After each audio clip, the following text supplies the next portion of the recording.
Ruiseñor común. Es un pájaro de unos 16 centímetros de longitud.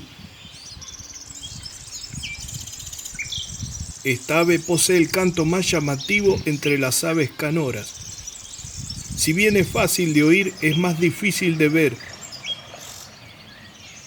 ya que suele pasar desapercibido entre la espesa vegetación. Es un ave de cola larga.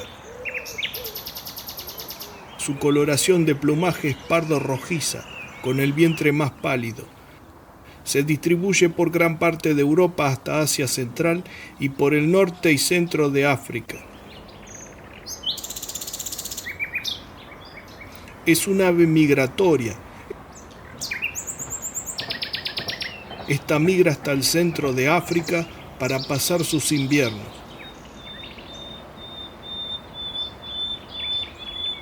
Habita en ambientes húmedos. Estos se alimentan de una gran variedad de insectos.